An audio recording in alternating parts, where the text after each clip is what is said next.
ಜೈಲಿನಿಂದ ವಾಪಸ್ಸಾದಂತಹ ಪುತ್ರ ರೇವಣ್ಣ ಬಳಿ ನೋವು ತೋಡಿಕೊಂಡಿದ್ದಾರೆ ದೇವೇಗೌಡ. ಪ್ರಜ್ವಲ್ ಇಂತಹ ನೋವು ಕೊಡ್ತಾನೆ ಅಂತ ಅಂದ್ಕೊಂಡಿರಲಿಲ್ಲ, ಇಂತಹ ಪರಿಸ್ಥಿತಿ ಎದುರಾಗುತ್ತೆ ಅಂತ ಅಂದ್ಕೊಂಡಿರಲಿಲ್ಲ.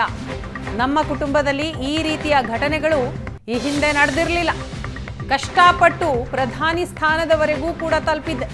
ಕುಟುಂಬದ ಹಿತಾಸಕ್ತಿಗೆ ಧಕ್ಕೆ ಬರುವಂತಹ ಪ್ರಮಾದ ಆಗಿದೆ. ಇಳಿ ವಯಸ್ಸಿನಲ್ಲಿ ಪಕ್ಷದ ಪರ, ದೇಶದ ಪರ ಹೋರಾಟ ಮಾಡಿದ್ದೆ. ಇಂತಹ ಘಟನೆಯ ನಂತರ ಪಕ್ಷದ ಜೊತೆ ಬೆರೆಯೋದು ಹೇಗೆ ಅಂತ ಎಚ್.ಡಿ. ರೇವಣ್ಣ ಬಳಿ ನೋವು ಹಂಚಿಕೊಂಡಿದ್ದಾರೆ ದೇವೇಗೌಡ. ಜೈಲಿನಿಂದ ರಿಲೀಸ್ ಆದಂತಹ ರೇವಣ್ಣ ನೇರವಾಗಿ ಹೋಗಿದ್ದು ತಂದೆ ದೇವೇಗೌಡರ ನಿವಾಸಕ್ಕೆ. ಅವರನ್ನ ನೋಡ್ತಾ ಇದ್ದ ಹಾಗೆ ಭಾವುಕರಾಗ್ತಾರೆ ರೇವಣ್ಣ.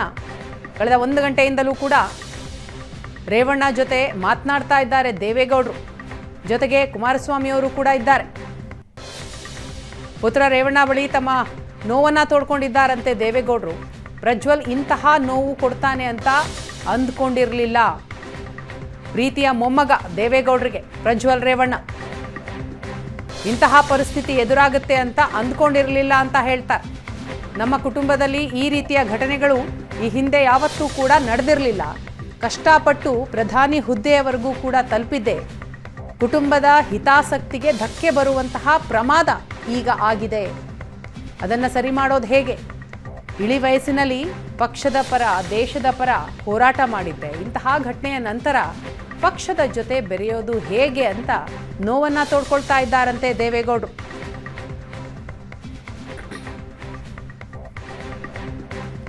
ದೇವೇಗೌಡರ ನಿವಾಸದ ಮುಂದೆ ರೇವಣ್ಣರ ಬೆಂಬಲಿಗರು, ಪಕ್ಷದ ಕಾರ್ಯಕರ್ತರು ಎಲ್ಲರೂ ಕೂಡ ಜಮಾಯಿಸಿದ್ದಾರೆ. ಒಳಗಡೆ ದೇವೇಗೌಡರು ಪುತ್ರ ರೇವಣ್ಣ ಹಾಗೂ ಕುಮಾರಸ್ವಾಮಿ ಅವರ ಜೊತೆ ಮಾತುಕತೆಯನ್ನ ನಡೆಸಿದ್ದಾರೆ. ಇನ್ನು ದೇವೇಗೌಡರ ನಿವಾಸದಲ್ಲಿ ಕಾರ್ಯಕರ್ತರ ಜೈಕಾರ. ಮಾಜಿ ಸಚಿವ ರೇವಣ್ಣ ಪರ ಬೆಂಬಲಿಗರು ಘೋಷಣೆ ಕೂಗ್ತಾ ಇದ್ದಾರೆ. ರೇವಣ್ಣ ರಿಲೀಸ್ ಬೆನ್ನಲ್ಲೇ ಅಭಿಮಾನಿಗಳ ಸಂಭ್ರಮವೂ ಕೂಡ ಆಗ್ತಾ ಇದೆ. ರೇವಣ್ಣ ರಿಲೀಸ್ ಆಗಿ ನೇರವಾಗಿ ದೇವೇಗೌಡರ ಮನೆಗೆ ಹೋಗ್ತಾರೆ ಅನ್ನೋ ಮಾಹಿತಿ ತಿಳಿದು ರೇವಣ್ಣ ಬೆಂಬಲಿಗರು, ಕಾರ್ಯಕರ್ತರು ಬೆಳಿಗ್ಗೆಯಿಂದಲೂ ಕೂಡ ದೇವೇಗೌಡರ ನಿವಾಸದ ಬಳಿ ಜಮಾಯಿಸ್ತಾ ಇದ್ರು. ರೇವಣ್ಣರನ್ನ ನೋಡಿ ಖುಷಿ ಪಟ್ಟಿದ್ದಾರೆ. ಮತ್ತೊಂದು ಕಡೆ ಜೈಕಾರ ಕೂಡ ಮೊಳಗ್ತಾ ಇದೆ. ದೇವೇಗೌಡರ ನಿವಾಸದ ಮುಂದಿನ ದೃಶ್ಯವನ್ನ ನೋಡ್ತಾ ಇದ್ದೀರಿ. ಕಾರ್ಯಕರ್ತರ ಜೈಕಾರ ಅಲ್ಲಿ ಮೊಳಗ್ತಾ ಇದೆ. ರಾಜಕೀಯ ಷಡ್ಯಂತ್ರದಿಂದಲೇ ರೇವಣ್ಣ ಅವರನ್ನ ಮಾಡದ ತಪ್ಪಿಗೆ ಜೈಲಿಗೆ ಹಾಕಿದ್ರು ಅಂತ ಅಭಿಮಾನಿಗಳು ಬೇಸರವನ್ನ ವ್ಯಕ್ತಪಡಿಸ್ತಾ ಇದ್ರು.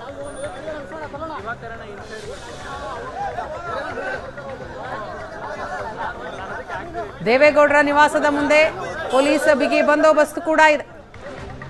ನೂರಾರು ಸಂಖ್ಯೆಯಲ್ಲಿ ಕಾರ್ಯಕರ್ತರು, ರೇವಣ್ಣ ಬೆಂಬಲಿಗರೆಲ್ಲರೂ ಕೂಡ ಜಮಾಯಿಸಿದ್ದಾರೆ, ಜೈಕಾರವನ್ನ ಕೂಗ್ತಿದ್ದಾರೆ. ಯಾವುದೇ ಅಹಿತಕರ ಘಟನೆಗಳು ಆಗದೇ ಇರೋ ನಿಟ್ಟಿನಲ್ಲಿ ಪೊಲೀಸರು ಕೂಡ ಬಂದೋಬಸ್ತನ್ನ ಮಾಡಿದ್ದಾರೆ.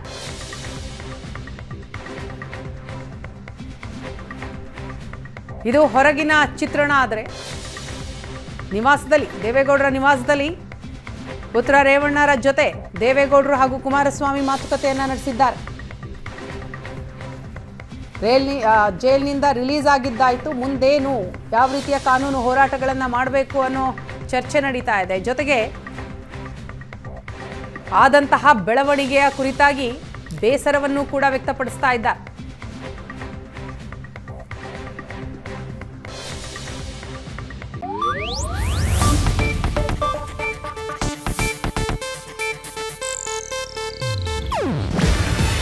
ಇದು ಏಷ್ಯಾನೆಟ್ ನ್ಯೂಸ್ ನೆಟ್ವರ್ಕ್ ಪ್ರಸ್ತುತಿ. ನೀವು ನೋಡ್ತಿದ್ದೀರಾ ಏಷ್ಯಾನೆಟ್ ಸುವರ್ಣ ನ್ಯೂಸ್.